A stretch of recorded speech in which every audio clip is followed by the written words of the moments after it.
안녕하세요. 네, 오늘은 스토아 철학에 대해서 소개해 드리려고 하는데요. 스토아 철학은 기원전 3세기에 제논이라는 그리스 상인에 의해서 창시되었는데요. 제논은 한때 여러 척의 배를 거느린 거상이었지만 배가 난파해 많은 재산을 잃게 됩니다. 그리고 제논은 불행에 빠지게 되는데요. 제논은 그러는 중에 어떻게 하면 불행을 이겨낼 수 있을까에 대해서 고민하게 됩니다. 화를 어떻게 하면 다스려야 하는가? 눈앞에 닥친 어려움을 어떻게 다스려야 하는가? 이러한 질문의 제노는 우리의 삶은 무작위적이고 불분명하며 예측이 불가능하다는 점을 먼저 받아들이고 우리가 변화시킬 수 없는 것에 시간과 정성을 쏟는 대신 자기 자신을 먼저 통제하고 바꿀 수 있는 일들에 대해 집중을 해야 한다고 하는데요. 이러한 스토아 철학은 불행을 이겨내고 행복하게 사는 방법에 대해서 이제 고민한 철학이라고 볼 수 있습니다. 이러한 스토아 철학은 5가지 큰 특징들이 있는데요. 첫 번째는 미덕을 따라 사는 삶만이 행복해질 수 있는 삶이라고 주장하는 것입니다. 스토아 철학에서는 사람들이 일반적으로 선하고 좋은 것으로 여기는 것들인 건강이나 물질적 풍요와 주변인들의 안녕조차도 어떤 이제 개인의 행복과는 그다지 인과관계가 적다고 주장을 하는데요. 이러한 것들은 사람들이 본능적으로 추구는 할 수 있지만 도덕적인 관점에서는 가치가 중립적인 것이며 인간의 행복과는 무관하다는 주장을 합니다. 두 번째는 인간의 감정과 욕망은 그 인간이 어떤 것들에 가치를 두냐에 따라 결정된다는 주장인데요. 이러한 잘못된 신념과 가치관은 어긋난 감정과 욕망을 만들어낼 수 있으며 치유해야 하는 정신적인 어떤 질병으로 취급을 합니다. 세 번째는 인간이 본성적으로 타인과 연대하고 유익하게 사는 성향을 지니고 있다고 주장하는데요.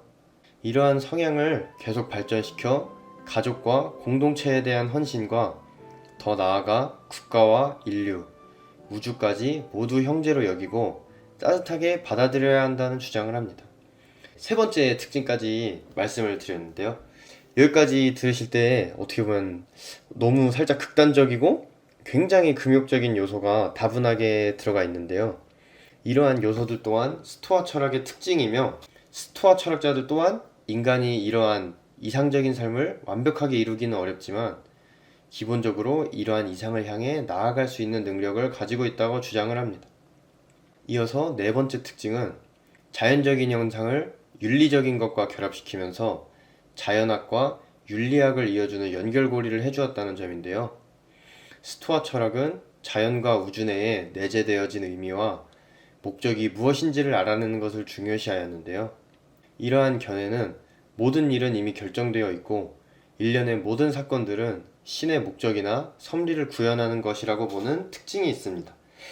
이러한 믿음은 자연을 관찰하면서 얻은 거지만 스토아 철학자들은 이를 인간의 윤리학과 연관시켜 인간의 윤리도 이러한 자연적 질서에 맞추어 살아야 한다는 견해를 가지고 있는 특징이 있습니다. 다섯 번째는 스토아 철학자들은 철학을 어떠한 고도의 통일되어져 있는 지식 체계를 형성하고 있다고 생각을 하였는데요. 이러한 견해로 이제 다른 학문들과 철학과의 연결성을 계속해서 찾았다는 특징이 있습니다. 어떻게 보면 이제 네 번째 특징과 비슷한 특징이라고 볼 수 있겠습니다. 스토아 철학은 본질적으로 우리의 정체성을 규정하는 것은 우리를 지배하고 있는 것, 그리스어로 헤게모니콘 임을 주장을 하는데요. 우리가 육체를 입고 있지만 우리를 지배하는 것, 즉 헤게모니콘은 누스, 정신, 그리고 프뉴마, 그리고 호흡. 그러니까 우리를 지배하는 것은 정신과 이제 호흡이라는 이제 주장을 합니다. 이는 정신과 몸을 구별하는 플라톤의 견해를 그대로 따르고 있음을 보여주는데요. 심지어 용어까지 이제 그대로 사용하고 있죠. 실제로 스토아 철학자들은 소크라테스와 플라톤 그리고 아리스토텔레스의 영향을 많이 받았는데요. 하지만 플라톤과 아리스토텔레스의 시대에는 철학을 진리를 추구하는 사람들의 소수의 학문으로 규정하였다면 스토아 철학은 이를 윤리학과 규정시키면서 보다 편하고 쉽게 대중적으로 전파하였는데요. 이러한 스토아 철학자들은 출신 성분도 매우 다양하며 견해도 어떻게 보면 딱 이렇게 한 가지로 통일이 되었다기보다는 각자 약간씩은 다른 견해들과 어떤 용어들을 사용하면서 그런 식으로 자신들의 주장을 이제 펼쳐나갑니다. 이번 행복스테이에서는 노예 출신인 스토아 철학자 에픽데토스의 다마록과 황제 출신인 스토아 철학자 마르쿠스 아우렐리우스의 명상록을 소개해드리려고 합니다. 에픽데토스는 지금의 튀르키예의 히에라폴리스라는 곳에서 태어나는데요.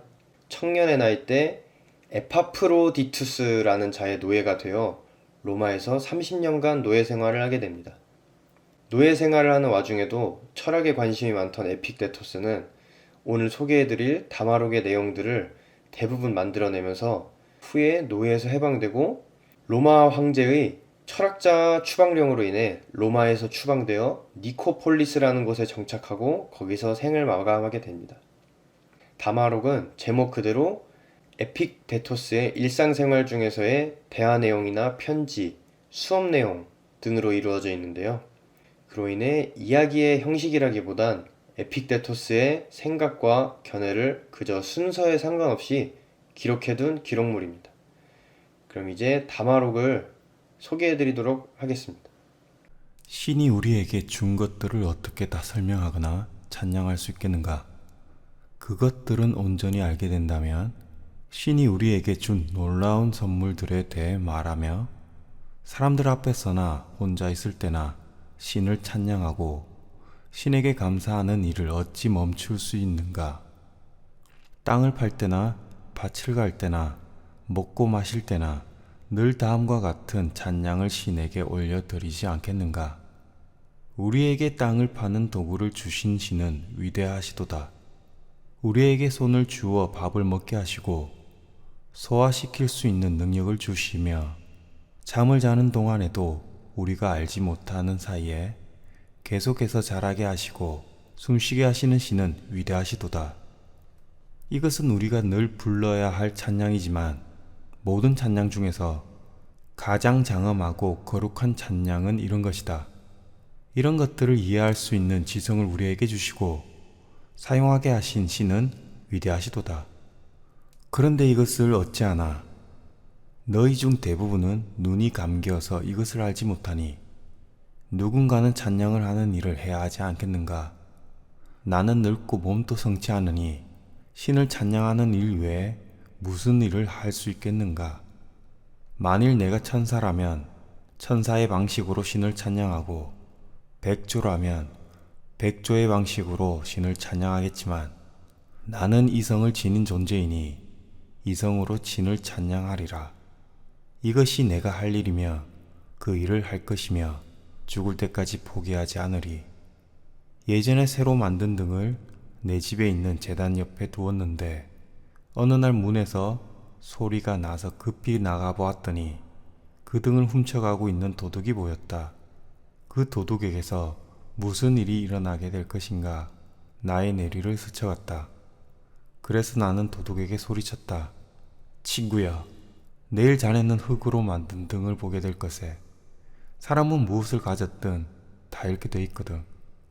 철학자들이 신과 인간의 관계에 대해 말하는 것이 사실이라면 모든 사람은 소크라테스가 보여준 것과 같이 행하여야 한다. 즉 우리는 어느 사람이냐는 질문을 받았을 때 나는 아테네 사람이요, 나는 코린토스 사람이요 라는 대답보다는 나는 우주의 시민입니다 라고 대답을 해야 한다.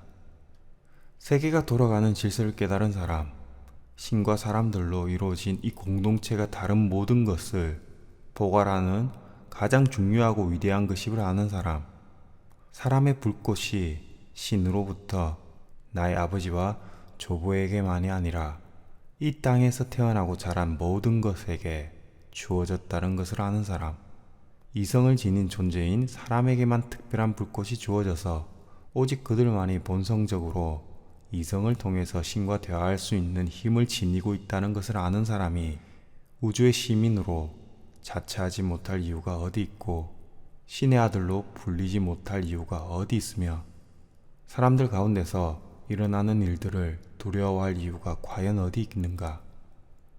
참된 가르침은 너로 하여금 내게 일어나는 모든 일에 만족하는 법을 배울 수 있게 하는 가르침일 것이다. 어떻게 그런 일이 가능한 것인가? 그것은 모든 일을 주관하는 신이 그렇게 정해 놓았기 때문이다. 신은 모든 일을 그런 식으로 안배해서 여름이 있으면 겨울이 있게 하고, 풍년이 있으면 기근이 있게 하며, 선이 있으면 악이 있게 해서 모든 것을 서로 반대되는 것들로 짝을 맞추어 그 전체로 조화를 이루게 해 놓았기 때문이다.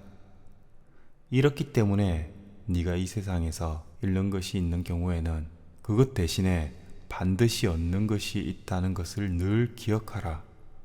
따라서 네가 얻은 것이 잃는 것보다 더 귀한 것이라면 네 자신이 어떤 것을 잃었다고 생각해서는 안 될 것이다. 신들과 관련해서 첫 번째 부류의 사람들은 신의 존재를 부정하는 사람들이며, 두 번째 부류의 사람들은 신은 존재하지만 세상사에 관여하지도 않고 관심을 갖지도 않으며 어떤 것을 계획하지도 않는다고 말한다. 세 번째 부류의 사람들은 신은 존재하고 어떤 일들을 미리 계획하기도 하지만 오직 하늘의 큰 일에 대해서만 관여하고 땅에서 일어나는 일에는 개입하지 않는다고 말하며, 네 번째 부류의 사람들은 신이 하늘의 일만이 아니라 땅의 일도 간섭하기는 하지만 오직 전체적인 것에만 관심을 가지며 구체적이고 개별적인 일들에는 개입하지 않는다고 생각한다. 오디세우스와 소크라테스와 같은 다섯 번째 부류의 사람들은 이렇게 외치는 자들이다. 당신은 나의 일거수일투족을 다 아십니다. 이러한 것들을 고려할 때 선하고 참된 사람은 마치 선한 시민들이 국법에 복종하듯이 만유를 다스리는 신의 뜻에 복종하고자 하여 신의 뜻이 무엇인지를 살피는 사람이다. 그러므로 진정으로 가르침을 받고자 하는 사람은 다음과 같은 마음가짐을 가져야 한다. 어떻게 하면 내가 모든 일에서 신을 따를 수 있을까? 어떻게 하면 내가 신의 섭리에 만족을 할 수 있을까? 어떻게 하면 내가 진정 자유로워질 수 있을까? 모든 일을 주관하는 신의 뜻에 따라 일어나는 것임을 알고 복종하고 받아들이면 그 누구에게 방해받을 수 없는 까닭에 그 사람은 진정 자유로워질 수 있다. 그렇다면 자유는 미친 것을 의미하는가? 절대로 그렇지 않다. 미친 것과 자유는 공존할 수 없고, 미친 자는 나는 내가 원하는 모든 일이 내가 원하는 방식대로 일어나기를 원한다 고 말하는 자다. 우리는 너그럽지 못하고 편협하여 부정적이다. 어떤 사람이 혼자 있는 것을 보면 너는 그것을 철량 맞다고 말한다. 사람들이 많이 모여 있는 것을 보면 너는 그것을 철량 맞다고 말한다. 사람들이 많이 모여 있는 것을 보면 너는 그들을 나쁜 일을 하려고 음모를 꾸미고 있는 강도들이라고 부르고 너의 부모와 자녀와 형제와 이웃을 헐뜯는다. 반면에 너는 네 자신이 혼자 있는 것은 네가 고요한 평화와 자유를 누리고 있는 것이라고 말하고 마치 네 자신이 신들처럼 된 것인 양 여긴다. 그리고 네가 많은 사람들과 함께 어울려 있을 때에는 너는 그들을 야단법석을 떨며 너를 피곤하게 하는 어중이 떠중이들이라고 말하지 않고 중요한 일들을 논의하고 결정하는 회의이자 법정이라고 말하며 모든 것을 아주 흡족해 한다. 그렇다면 이들이 받는 벌은 무엇인가? 그들이 현재 처한 처지가 바로 그들에 대한 벌이다. 그는 고독하게 살아갈 것이다. 부모에게 불만인 사람이 있는가? 그는 나쁜 아들이 되어 불평 속에 살아갈 것이다. 자녀에게 불만인 사람이 있는가? 그는 나쁜 아버지가 되어 살아갈 것이다. 이런 말을 들으면 어떤 누군가는 그를 감옥에 쳐넣어라 라고 말할지도 모른다. 하지만 그는 이미 감옥에서 살아가고 있지 않은가? 왜냐하면 그의 인생은 그의 뜻에 맞지 않는 곳에서 살아가고 있기 때문이다. 그런 의미에서 소크라테스는 진정 감옥에 갇혀 있는 것이 아니었다. 어떤 이가 자기가 한 모든 일들을 신이 다 지켜보고 있다는 것을 어떻게 확실할 수 있느냐고 에픽데토스에게 질문하자 에픽데토스는 이렇게 대답했다. 땅과 하늘에서 일어나는 모든 일들이 하나의 전체를 이루어서 함께 돌아간다는 것을 너는 믿지 않느냐? 믿습니다. 만일 그렇지 않다면 어떻게 나무들이 신이 지시를 내린 듯이 때를 따라 꽃을 피우고 가지를 내며 열매를 맺을 수 있겠으며 또 때가 되면 열매와 나뭇잎들을 땅에 떨어뜨리고서 조용히 휴식에 들어갈 수 있겠느냐. 또한 이렇게 우리가 하늘에서 달이 찼다가 기울고 해가 가까이 다가왔다가 멀리 물러나는 변화들을 볼 수 있듯이 땅에서도 마찬가지로 그런 계절의 변화들을 볼 수 있겠느냐. 모든 성장하는 것들, 심지어 우리 자신의 육신조차도 우주 전체와 연결되어 있다면 우리의 정신이 천지만물이나 하늘과 땅 같은 온 우주와 연결되어 있다는 것은 더욱더 확실하지 않겠느냐. 우리의 정신이 신과 이토록 굳건하게 연결되어 있고 실제로 신의 일부라면 신이 자신의 일부인 우리의 모든 움직임을 마치 자신의 움직임처럼 느끼고 아는 것은 당연하지 않겠느냐. 하지만 저는 이 모든 것을 금방 이해할 수 없고 받아들이기가 힘듭니다. 도대체 누가 사람의 능력이 신의 능력과 대등하다고 우리에게 말해 주었습니까? 신은 각 사람에게 수호신을 주었는데 수호신의 임무는 자신의 책임 아래 있는 사람을 지키는 것이기 때문에 자지도 않고 속지도 않는다. 신이 우리에게 준 수호신보다 더 깨어 있어서 우리를 더 잘 지킬 수 있는 존재가 어디 있겠는가. 그러므로 너는 문들을 다 닫아 걸어서 칠흑같이 어두운 실내에 혼자 있을 때에도 네가 혼자 있다는 말을 결코 해서는 안 된다는 것을 명심하라. 너는 혼자 있는 것이 아니다. 신이 너와 함께 있고 너의 수호신이 너와 함께 있다. 수호신이 캄캄한 실내에서 네가 무엇을 하는지를 보려면 빛이 필요할 것이라고 생각하느냐. 군인들이 카이사르에서 충성을 맹세하듯이 너도 진작에 신에게 충성을 맹세했어야 옳다. 군인들은 돈을 받고 황제를 위해 군복무를 하고 카이사르에서 충성을 맹세한다. 그런데 신은 네가 무수히 많은 크고 좋은 것들을 이미 주었기 때문에 너는 신에게 충성 맹세를 하는 것이 마땅하지 않겠느냐. 우리는 신에게 무엇을 맹세해야 하는가? 그것은 신에게 절대로 불복종하지 않겠다는 것. 네가 주어진 그 어떤 일도 기꺼이 다 행하고 감내하는 것이다. 그런 맹세가 군인들이 카이사르에게 하는 맹세와 같은 것입니까? 그렇다. 하지만 한 가지 다른 것은 그들은 카이사르를 소중히 여기겠노라고 맹세하지만 너는 너의 자아를 소중히 여기겠다고 맹세하는 것이다. 또 다른 사람이 에픽데토스에게 조언을 구하기 위해 질문을 하였다. 나의 형제가 나와 화해하지 않는다고 할지라도 어떻게 하면 내가 계속해서 평정심을 유지한 채 그를 대할 수 있는지에 대해 조언을 받고 싶습니다. 모든 크고 중요한 일들은 서서히 이루어지고 이는 포도 열매와 무화과 열매가 맺히는 데 시간이 걸리는 것과 같다. 그러므로 네가 지금 무화과 열매를 갖고 싶다고 말한다면 나는 시간이 필요하다고 할 것이다. 먼저 꽃이 피어야 하는 것이며 그 후에 만개해야 하며 그런 후에 무르익어 열매가 맺힐 때까지 기다려야 한다. 무화과 열매 하나조차도 이러한 법인데 사람의 마음은 더하지 않겠느냐. 설령 내가 그 일이 쉽고 빠르게 될지라도 너는 그런 기대를 가지면 안 되는 법이다. 네, 이제 여기까지가 에픽데토스의 다마록에 대한 내용이었는데요. 처음에 소개해드렸던 다분히 자연적인 현상들과 운명론적인 이제 우리를 지배하는 것인 이제 헤게모니콘에 대한 설명이 주가 되었는데요. 에픽데토스는 이러한 것들을 주로 신으로 이제 표현을 하였는데요. 이번 시간은 에픽데토스의 어록으로 마무리를 짓고 다음 시간에는 또 다른 황제 스토아 철학자 마르쿠스 아우렐리우스의 명상록에 대해서 다루도록 하겠습니다.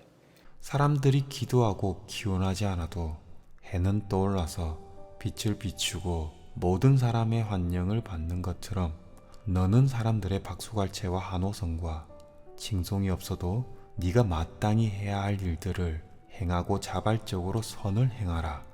그러면 해처럼 사람들로부터 사랑을 받게 될 것이다.